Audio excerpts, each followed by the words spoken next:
আমাদের আলোর দিশা ফাউন্ডেশনের শেষ বক্তা তথা আমাদের এই আলোর দিশার সভাপতি ইব্রাহিম সাহেব, যদিও আমাদের কাছে পরিচিত দেশের ছেলে, আমাদের বয়সে অনেক ছোট, তবু আমাদের হাদিস কোরআনের দিক দিয়ে দেখা যাবে আশেপাশে যত আলেম ওলামাগণ রয়েছেন সকলের থেকে বলা যায় বুদ্ধিজীবী, হাদিস কোরআনের পণ্ডিত বেশি সবাই চিনেন।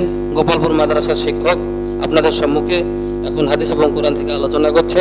আপনারা গুরুত্ব সহকারে শুনুন, শোনার পরে কেউ চলে যাবেন না, এখানে এসব জামাত হবে। এসব আলোচনা।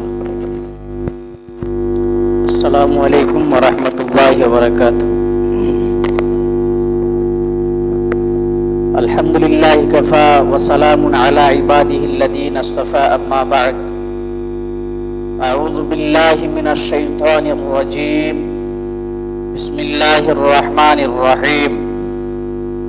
ওয়া ক্বালা আল্লাহু তাবারাকা ওয়া তাআলা ফিল কুরআনিল আযীম, কুল্লু নাফসিন যায়িকাতুল মাউত ওয়া ইন্নামা তুওয়াফাউনা উজুরাকুম ইয়াওমাল কিয়ামাহ ফামান যুহজিহা আনিন নার ওয়া উদখিলাল জান্নাতা ফাকাদ ফাজ ওয়া মাল হায়াতুদ দুনিয়া ইল্লা মাতাউল গুরুর। যাবতীয় প্রশংসা সেই মহান আল্লাহ রাব্বুল ইজ্জাতের জন্য, যিনি আমাদেরকে ছোট্ট একটি সভায় অংশগ্রহণ করার তৌফিক দান করেছেন। তাই তিনার প্রশংসা করে শেষ করতে পারা যায় না। আমরা সংক্ষিপ্ত প্রশংসা করি, সকলে বলি আলহামদুলিল্লাহ।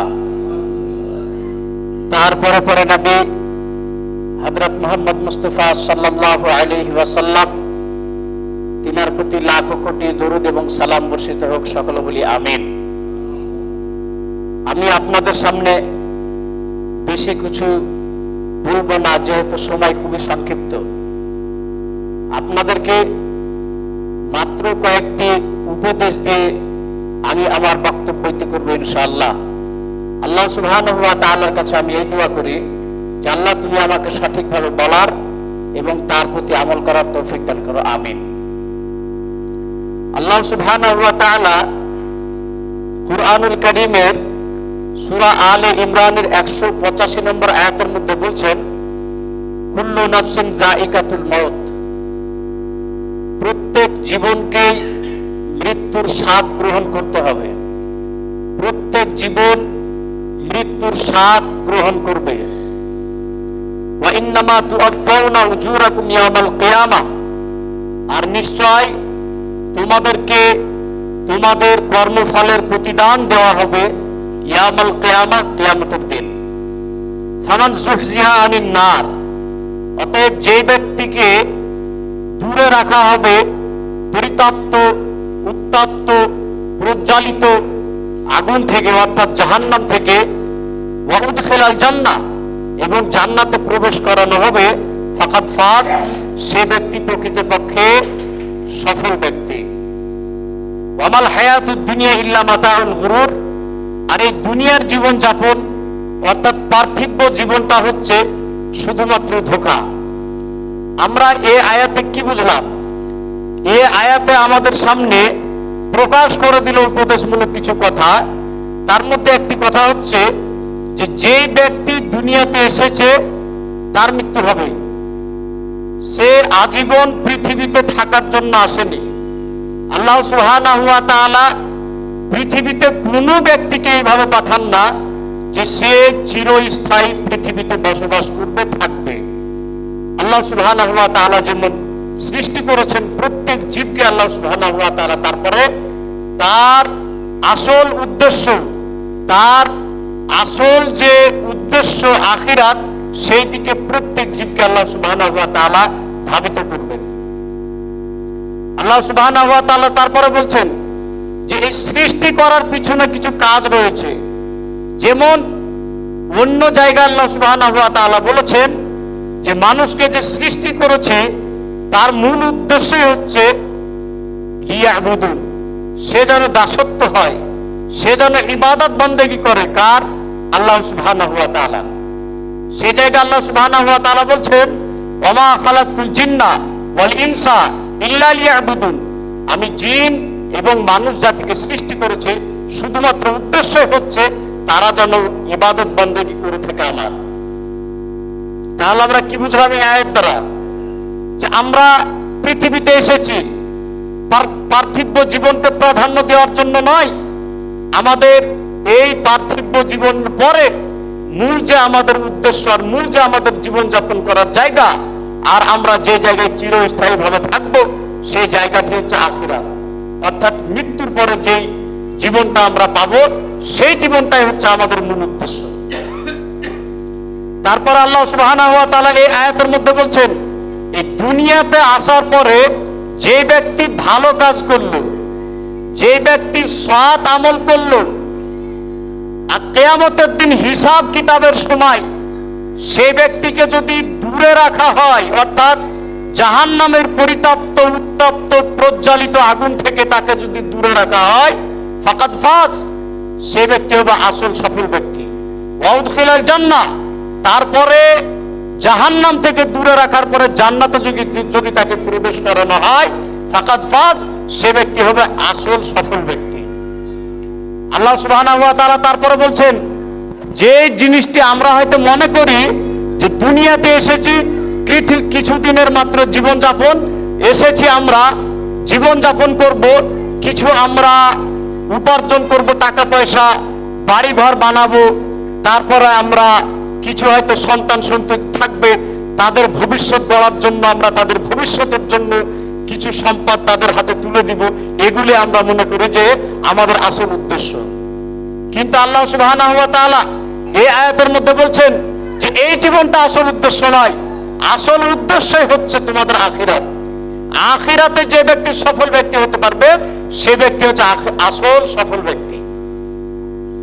আল্লাহ সুবহানাহু ওয়া তাআলা বলছেন, যে ব্যক্তি দুনিয়ার লোভ লালসা, যে ব্যক্তি দুনিয়ার আর পার্থিব জীবনকে প্রাধান্য দিল, আর পার্থিব জীবনকে প্রাধান্য দেওয়ার পরে এই পার্থিব জীবনের ধোঁকায় থেকে গেল, সে ব্যক্তি হচ্ছে আসল ধোঁকাপ্রাপ্ত ব্যক্তি, মানে সেই ব্যক্তি হচ্ছে আসল ধোঁকায় পড়েছে। যেটি আমরা মনে করে থাকি যে দোতলা একটি বাড়ি বানাবো, দোতলা বাড়ি হয়ে গেলে 5 বিঘা জমি কিনবো, বাস, এই জিনিসটি হচ্ছে আমাদের ধোঁকা। এই জিনিসটি আমাদেরকে ধোঁকায় ফেলে দিয়েছে, অর্থাৎ জান্নাতে যে আমরা প্রবেশ করব সেই জান্নাতের রাস্তা আমাদের জন্য কঠিন করে দিতে, আর সেই রাস্তাকে আমাদেরকে কঠিন করে দিয়ে জাহান্নামের দিকে ধাবিত করে দেয়। বুঝতে পেরেছেন? এরপর আল্লাহ সুবহানাহু ওয়া তাআলা বলছেন সূরাতুল ইনশিকাকের মধ্যে, ইয়া আইয়ুহাল ইনসান ইন্নাকা কাদিহুন ইলা রাব্বিকা কাদহান ফামুলাকি। আল্লাহ সুবহানাহু ওয়া তাআলা বলছেন যে তোমাদের মধ্যে যে ব্যক্তি আল্লাহ সুবহানাহু ওয়া তাআলার সঙ্গে সাক্ষাৎ করতে চাও, সে ব্যক্তির রাস্তা কঠিন হবে। কি বললেন আল্লাহ সুবহানাহু ওয়া তাআলা? যে তোমরা আল্লাহ সুবহানাহু ওয়া তাআলার সঙ্গে সাক্ষাৎ করবা, আর এই আয়াতের মধ্যে সাক্ষাতের কথা যে বলা হয়েছে এর মানে হচ্ছে এটাই যে জান্নাত। নবী করিম সাল্লাল্লাহু আলাইহি ওয়াসাল্লাম বলেছেন যে যারা কিয়ামতের দিন হিসাব কিতাবের পরে বিবেচনা যখন হয়ে যাবে যে জান্নাতি ব্যক্তি, অর্থাৎ জান্নাতের যখন সার্টিফিকেট পেয়ে যাবে সে ব্যক্তি, আল্লাহ সুবহানাহু ওয়া তাআলা সাক্ষাৎ করবেন তার সঙ্গে। সে ব্যক্তির চেহারা হয়ে যাবে কিরকম? উজ্জ্বলময় চেহারা হয়ে যাবে। আল্লাহ সুবহানাহু ওয়া তাআলা বলছেন যে সে ব্যক্তির চেহারা মুখমণ্ডল হয়ে যাবে উজ্জ্বলময়। কি কারণে উজ্জ্বলময় হবে? আল্লাহ সুবহানাহু ওয়া তাআলার দিদার করার জন্য। আল্লাহ সুবহানাহু ওয়া তাআলা বলছেন যে তোমাদের মধ্যে সে ব্যক্তি শুধুমাত্র আল্লাহ সুবহানাহু ওয়া তাআলার সঙ্গে সাক্ষাৎ করতে পারবে যে ব্যক্তি কঠিন রাস্তা অবলম্বন করবে। আপনাদেরকে একটি উদাহরণ দিয়ে দিই। কঠিন রাস্তা বলতে আমরা কি জানি? জাহান্নাম যাওয়াটা খুবই সহজ ব্যাপার। আপনি যদি চেষ্টা করেন যে জাহান্নাম যাব, আপনার কোনো চেষ্টাই লাগবে না। জাহান্নামের রাস্তা খুবই সহজ ব্যাপার। আপনি শরীয়তের ইসলামের যে সমস্ত কাজগুলি আছে সেই কাজগুলি থেকে আপনি বিরত থাকেন, বাস জাহান্নামে ঢুকে গেলেন। আপনার জাহান্নামের রাস্তা, জাহান্নাম যাওয়ার জন্য কিছু আপনাকে কঠিন রাস্তা অবলম্বন করতে হবে না। কিন্তু কঠিন রাস্তা হচ্ছে সেই রাস্তায় যে রাস্তা আপনি অবলম্বন করলে জান্নাত যেতে পাবেন। মানে জান্নাতে যাওয়ার জন্য আপনাকে কঠিন রাস্তা অবলম্বন করতে হবে। আর সেই কঠিন রাস্তা আপনি যদি অবলম্বন না করেন তাহলে আপনি জান্নাতে প্রবেশ করতে পারবেন না। আপনাদেরকে একটি আমি উদাহরণ দিয়ে বুঝাই। বর্তমান আমাদের যে এখন সময়, মানে আবহাওয়া যে চলছে, শীতের আবহাওয়া, এখন আমরা জানি যে ফজরের নামাজ যখন আমরা পড়তে উঠবো, আর ঠান্ডা পানি, অর্থাৎ যে মসজিদের ট্যাঙ্কি আছে, এই ট্যাঙ্কি ঠান্ডা পানিতে যখন আমরা উজু করতে যাব, তখন কত কষ্টকর মনে হয়। গরম বিছানা, ব্ল্যাঙ্কেট আর র্যাক দিয়ে ঘুমিয়ে আছি একেবারে উড়িয়ে গায়ের উপরে, আর সেই গরম বিছানা ছেড়ে দিয়ে আমাকে রাস্তা গমন করে ঠান্ডা রাত্রিতে আমাকে আসতে হবে ফজরের সালাত আদায় করার জন্য, তারপরে ঠান্ডা পানিতে উজু করে। বলেন এই কঠিন কাজ না সহজ কাজ? মুখে উত্তর দেন, সহজ কাজ না কঠিন কাজ? কঠিন কাজ। আর এই কঠিন কাজ করবেন, তার পরিণাম আপনার হবে জান্নাত। বুঝতে পেরেছেন? তাহলে এই যে সামান্য পরিমাণে কঠিন কাজ, যখন আপনি জান্নাতের দিদার হয়ে যাবেন, জান্নাত যখন আপনার সামনে চলে আসবে, জান্নাত যখন আপনি দেখতে পেয়ে যাবেন, আপনার সার্টিফিকেট যখন জান্নাত হয়ে যাবে, বলেন এইসব কষ্টকর কাজগুলো ভুলবেন না, ভুলবেন না। কিছু কষ্টকর মনে হবে না আপনাকে। বুঝতে পেরেছেন? তার মধ্যে আপনাকে জান্নাত যাওয়ার জন্য সবচাইতে যে জিনিসটি আপনার জন্য প্রযোজ্য জিনিস, সবচাইতে যে জিনিসটি গ্রহণযোগ্য জিনিস, সেটি হচ্ছে সালাত। সালাত যদি আমরা না পড়ি, আর যদি আমরা ধারণা করি যে জান্নাতে যাব, সে ব্যক্তির ধারণাই হচ্ছে ভুল ধারণা। বুঝতে পেরেছেন? আমাদের মধ্যে অনেক ব্যক্তি আছেন যিনাদের ধারণা এরকম আছে যে আমরা নামাজ না পড়তে পারি, কিন্তু আমাদের ঈমান পুখতা আছে। বলেন এরকম দাবি করি না আমরা? অনেক ব্যক্তি আছেন ঠাট্টা বিদ্রুপ করার সময় মানুষের সাথে এরকম কথা বলে থাকেন যে নামাজ না পড়তে পারে, না যেতে পারে মসজিদের দিকে, কিন্তু আমার ঈমানটা আছে পুখতা। বুঝতে পারলেন? এই নামাজ পড়ে কোথায় যাবে? নামাজ পড়ে হয়তো জাহান্নামে যেতে পারে, আমরা জান্নাতে চলে যাবো। এই হচ্ছে ঠাট্টা বিদ্রুপ কথা। এগুলোর কোনো কোরআন এবং হাদিসে কোনো অংশ নেই, শরীয়তে এই ধর্মের কথার কোনো অংশ নেই। বুঝতে পেরেছেন? শরীয়তে কোনো এর অংশ নাই এই ধর্মের কথা। অর্থাৎ আপনার এই কথা হচ্ছে ব্যর্থতার কথা। বুঝতে পেরেছেন? জান্নাতের রাস্তা সবচাইতে কঠিন রাস্তা। আপনি যখন কঠিন রাস্তা অবলম্বন করবেন, তখনই আপনি জান্নাতে যেতে পারবেন। আর জান্নাত যখন আপনি যাওয়ার বা পাওয়ার আশাধারী, আশা করছেন, আপনার সর্বপ্রথম মৌলিক ইবাদতের মধ্যে আপনাকে লাগবে সালাত, অর্থাৎ নামাজ। নামাজ আপনাকে লাগবে। যদি আপনি নামাজ না পড়েন আর জান্নাতের আশা করেন, আপনি হচ্ছেন, আপনার আশা করাটাই ভুল আশা। জান্নাত, সালাতটা বা নামাজ হচ্ছে, আর সালাত ইমাদুদ্দিন, নামাজটা হচ্ছে কি স্তম্ভের মধ্যে ইমাদুদ্দিন, দিন অর্থাৎ শরীয়তের হচ্ছে মূল স্তম্ভ হচ্ছে সালাত। বুঝতে পেরেছেন? একটি উদাহরণ দিয়ে বোঝাই। কোরআন এবং হাদিসের দ্বারা সবকিছু বোঝা যায় না, স্পষ্ট হয় না। একটি উদাহরণ দিয়ে আপনাদেরকে বোঝাই। আমরা জানি বর্তমান জানুয়ারি সেশন সামনে আসছে, জানুয়ারি মাস, ছেলেদেরকে কোনো না কোনো প্রতিষ্ঠানে আমরা চেষ্টা করব যে ভর্তি করব। বুঝতে পেরেছেন? আচ্ছা, ভর্তি করার পিছনে আমাদের মূল একটি উদ্দেশ্য থাকে। কি উদ্দেশ্য থাকে? উদ্দেশ্য যে ছেলেটা আমার যাবে সেই প্রতিষ্ঠানে, সেখানে যেন একটু পড়াশোনা করতে পারে, কিছু যেন শিখে আসতে পারে। আচ্ছা, সেখানে ভর্তি করানোর পরে সেই প্রতিষ্ঠানের কিন্তু কিছু মূল নীতি থাকে, কিছু কানুন বা নিয়ম থাকে। বুঝতে পেরেছেন? কিছু রুলস থাকে, নিয়ম থাকে, যে এই ধরনের কাজগুলো যদি করে, প্রতিষ্ঠান থেকে আমরা বের করে দেব। যেমন আমি উদাহরণ দিই, আপনার ছেলেকে আপনি ভর্তি করলেন একটি কলেজে বা কোনো প্রতিষ্ঠানে, আর সেখানে কিন্তু একটা রুলস বান্ধা থাকে যে ক্লাসে আসতে হবে নির্ধারিত সময়ে, নির্দিষ্ট সময়ে আসতে হবে। তারপরে অ্যাটেন্ডেন্স খাতাতে ছাত্রদের থাকে হাজিরা বই, সেখানে তাকে উপস্থিতি দেখাতে হবে অন্তত। বুঝতে পেরেছেন? ক্লাসে ঘুমানো চলবে না। এগুলো কি? এগুলো হচ্ছে নিষেধাজ্ঞা জিনিস, মানে এগুলো হচ্ছে বারণ করা হচ্ছে, রুলস। এইরকমই শরীয়তের মূল যে জিনিসটি হচ্ছে, সেটি হচ্ছে নামাজ। বুঝতে পেরেছেন? আল্লাহ সুবহানাহু ওয়া তাআলার প্রতি ঈমান আনার পরে সবচেয়ে যেটি হচ্ছে মূল জিনিস, মৌলিক ইবাদত, সেটি হচ্ছে নামাজ। নামাজটি হচ্ছে আপনার সেই সন্তানকে প্রতিষ্ঠানে ভর্তি করলেন, যেমন আপনি আশাধারী যে সে আমার ছেলেটি কিছু শিখে আসবে, সেরকমই নামাজটা হচ্ছে মেন উদ্দেশ্য। আর এই নামাজ আদায় করার জন্য হারাম বর্জন করতে হবে আমাদেরকে। তারপরে কি করতে হবে? জেনায় লিপ্ত হওয়া, সুদ, চুরি, ডাকাতি, রাহাধানী, অত্যাচারী, এই সমস্ত কাজগুলি, মানুষের সঙ্গে গীবত করা, অনম্র ব্যবহার করা, তারপরে নরম পথে অবলম্বন না করা, এগুলো হচ্ছে নিষেধাজ্ঞা জিনিস। অর্থাৎ সালাত পড়ার জন্য এই জিনিসগুলি হচ্ছে রুলস, নিয়ম এগুলি। বুঝতে পেরেছেন? নিয়ম এগুলি। আপনি শুধুমাত্র কি করবেন? আপনি চুরি থেকে বিরত থাকবেন আর আপনি আশা করবেন যে জান্নাতে যাওয়া হবে না। আপনি যদি চুরি করেন আর সালাত আদায় করেন, আপনার সালাত আদায় হবে না। বুঝতে পেরেছেন? সেই কারণে মেন মৌলিক উদ্দেশ্য হতে হবে আপনার যে সালাত, ইবাদত। বুঝতে পেরেছেন? আর সেই নামাজ অর্থাৎ ইবাদত হওয়ার জন্য, নামাজ গ্রহণযোগ্য হওয়ার জন্য চুরি, ডাকাতি, এই সমস্ত জিনিস, গীবত করা মানুষের, তারপরে কি বলে অশ্লীলতা ভাষা প্রয়োগ করা মানুষের সামনে, এই সমস্ত জিনিসগুলি থেকে দূরে থাকতে হবে। তবে আপনি জান্নাতের আশাধারী। যেমন আপনার সন্তানকে আপনি কোনো প্রতিষ্ঠানে ভর্তি করলেন, আপনার উদ্দেশ্য হলো কিছু শিখে আসবে, আর সেখানে শিখতে যে সেখানে কিন্তু আপনার উদ্দেশ্য এটাও থাকে যে সে যেন নম্র আচরণের ব্যবহার শিখতে পারে। সেই রকমই শরীয়তের মধ্যে মৌলিক ইবাদত হচ্ছে সালাত। এবার আসুন এই সালাত সম্বন্ধে কিছু আপনাদেরকে বলি। টাইম তো হয়ে গেল। যাই হোক, আবার ইনশাআল্লাহ আমরা আসবো সালাতের বিষয় বা ইসলামের যে মৌলিক বিষয়গুলি আছে সেগুলি আলোচনা করার জন্য বিস্তারিত সময়ের দরকার। অল্প সময় বা সংক্ষিপ্ত সময় কোনোদিনই সম্পূর্ণ হবে না। তো যাই হোক, এখন আজানের সময় হয়ে গেছে। আমরা শেষে আল্লাহ সুবহানাহু ওয়া তাআলার কাছে এই দোয়া করব যে আল্লাহ, তুমি আমাদের সকল ব্যক্তিকে তোমার সঠিকভাবে ইবাদত করার এবং তার সঙ্গে সঙ্গে 5 ওয়াক্তের সালাত আমরা যেন জামাতের সহিত আদায় করতে পারি। আমরা সকল বলি আমিন। এই তৌফিক দান করো আল্লাহ তুমি আমাদের সকল ব্যক্তিকে।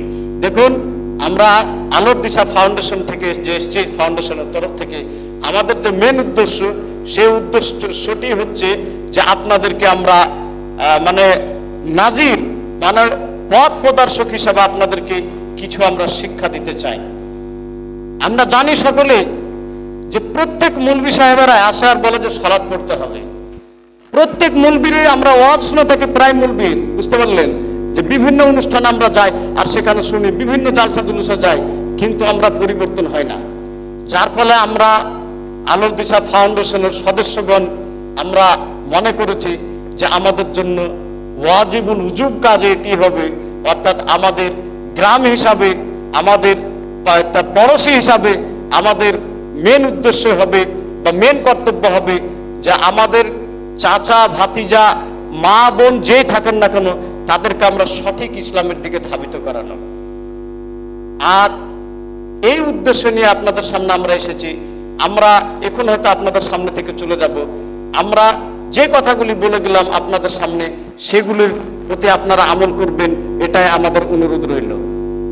আল্লাহ সুবহানাহু ওয়া তাআলা যেমন কুরআনুল কারীমের মধ্যে বলেছেন, সূরাতুল বাকারার মধ্যে যে সূরাতুল মুলকের মধ্যে যখন জাহান্নামীদেরকে জাহান্নামে নিক্ষেপ করা হবে, জাহান্নামের দারোগাকে প্রশ্ন করবে যে এদেরকে কেন জাহান্নামে নিক্ষেপ করা হয়েছে। বুঝতে পারলেন? কি কারণে এদেরকে জাহান্নামের দারোগারা প্রশ্ন করবে জাহান্নামীদেরকে যে কি কারণে জাহান্নামে নিক্ষেপ করা হচ্ছে তোমাদেরকে। বুঝতে পারলেন? জাহান্নামের দারোগারা জিজ্ঞাসা করবে কাদের? জাহান্নামীদের জিজ্ঞাসা করবে যে কি কারণে তোমরা আজকে জাহান্নামে। তোমাদের কাছে কি কোনো পথ প্রদর্শক আসেনি যারা কোরআন এবং হাদিসের কথা শোনাবে, যারা কোরআন এবং হাদিস বাণী শোনাবে? এরকম কি মানুষ তোমাদের সামনে আসেনি যারা জাহান্নাম থেকে ভয় দেখাবে, জান্নাত কিভাবে পাওয়া যায় সেই রাস্তা তোমাদেরকে দেখিয়ে দিবে? এই ধরনের কি কোনো মানুষ আসেনি তোমাদের সামনে? কোনো পথ প্রদর্শক আসেনি? তখন তারা কি বলবে? তারা বলবে আলাম ইয়াতিকুম নাদির ক্বালু বালা। তখন তাদের একটাই উত্তর হবে, এক বাক্যে তারা উত্তর দেবে যে অবশ্যই এসেছিল আমাদের সামনে পথ প্রদর্শক। যেমন আমরা আপনাদের সামনে এসেছি পথ প্রদর্শক হিসাবে, পথ দেখানোর জন্য, কিছু উপদেশ শেখানোর জন্য আপনাদেরকে, যে এই রাস্তা যদি আপনারা অবলম্বন করেন তাহলে আপনাদেরকে জাহান্নাম যেতে হবে, আর এই রাস্তা যদি আপনারা অবলম্বন করেন তবে আপনারা জান্নাত যেতে পারবেন। আপনাদেরকে উপদেশ দেওয়ার জন্য এসেছি। বুঝতে পারলেন? তখন তাদের একটাই উত্তর হবে যে আমাদের কাছে এসেছিল পথ প্রদর্শকরা, কিন্তু আমরা ফাকাজ্জাবনা, তাদেরকে আমরা মিথ্যা মনে করেছিলাম, তাদেরকে আমরা বিশ্বাস করিনি। আজকে আপনাদের সামনে আমরা এসেছি আপনাদের কাছে কিছু চাওয়ার জন্য না, যে আপনারা কিছু দান ধন করবেন, আমাদেরকে কিছু দিবেন, দিয়ে বিদায় করবেন, এরকম কোনো আমাদের উদ্দেশ্য নাই। আর এই কাজ যদি আমরা না করি তাহলে আমাদের হয়তো উপার্জন হবে না পৃথিবী বা দুনিয়াতে জীবনযাপন করার জন্য, এরকমও কোনো উদ্দেশ্য নাই। মূল উদ্দেশ্য কি? যে আপনাদেরকে যাতে করে আমরা জাহান্নামের রাস্তা থেকে, জাহান্নাম থেকে আপনাদেরকে আমরা বাঁচাতে পারি, এই হচ্ছে আমাদের মূল উদ্দেশ্য। বুঝতে পারলেন? যদি আমরা এতগুলো উপদেশ শোনার পরে, কোরআন এবং হাদিস শোনার পরেও যদি আমরা দুর্ভাগ্য হয়ে যায়, আর যদি আমরা জাহান্নামে চলে যাই, সেদিনও আমাদের উত্তর তাই হবে। যখন জাহান্নামের দারোগা প্রশ্ন করবে আমাদেরকে যে কেন আজকে জাহান্নামে, আমাদেরও সেই একই উত্তর হবে যে আমরা জাহান্নামে এই কারণে যে আমরা আমাদের সামনে পথ প্রদর্শকরা এসেছিল, কিন্তু তাদের কথা আমরা বিশ্বাস করিনি, মানিনি। যেমন এখন আসলাম আপনাদের সামনে, সকালবেলায় হয়তো এক কান্দে শুনলেন, আর এক কান্দে বের হয়ে চলে গেল। একজন আলেম আলোচনা করলেন পর্দার বিষয়ে, আর একজন বিশিষ্ট আলেম আলোচনা করলেন কিসের বিষয়ে? নম্রতা, ভদ্রতা, ব্যবহার আচরণ কিভাবে মানুষের হবে না হবে সেই বিষয়ে শুনলেন। আর আগামী কালকে সকাল থেকে শুরু করলেন আর একজনকে মানে গালাগালি করতে শুরু করলেন, অশ্লীল ভাষা প্রয়োগ করতে শুরু করলেন। তার মানে কি হলো? যে আপনার উপদেশ শুনে কোনো উপকার হলো না। বুঝতে পারলেন? তাই পরিশেষে আল্লাহ সুবহানাহু ওয়া তাআলার কাছে এই দোয়া করি, আল্লাহ আলোর দিশা ফাউন্ডেশনের তরফ থেকে আমরা মাঝে মাঝে আসবো। আল্লাহ তুমি আমাদের এই ফাউন্ডেশনকে সফল করো এবং আমরা সকলে যেন ইমানদার ব্যক্তি হয়ে যেতে পারি, এই তৌফিক দান করো। আমিন। ওয়া আখিরু দাওয়ানা আলহামদুলিল্লাহি রাব্বিল আলামিন। ওয়া কুলু কাওলি হাদা আস্তাগফিরুল্লাহ লি ওয়া লাকুম ওয়া লিসাইরিল মুসলিমিন আলহামদুলিল্লাহি রাব্বিল আলামিন। আসসালামু আলাইকুম ওয়া রাহমাতুল্লাহ। আসসালামু আলাইকুম। সন্ধ্যার পরে থেকে আমরা আমাদের আলোর দিশা ফাউন্ডেশনের পক্ষ থেকে 3 জন আলেমের বক্তব্য শুনলাম। ইসলামের যে মৌলিক বিষয়গুলো রয়েছে সেইগুলি বিষয়ভিত্তিক আলোচনা করলো, আমরা খুব গুরুত্ব সহকারে শুনলাম। আল্লাহ যেন আমাদেরকে যেগুলো শুনলাম সেগুলো বোঝার এবং আমল করা তৌফিক দান করেন সকলে, আল্লাহুম্মা আমিন। সকলে আমার সঙ্গে দোয়াটা পাঠ করেন, সুবহানাকা আল্লাহুম্মা ওয়া বিহামদিকা আশহাদু আল্লা ইলাহা ইল্লা আনতা আস্তাগফিরুকা ওয়া আতুবু ইলাইকা।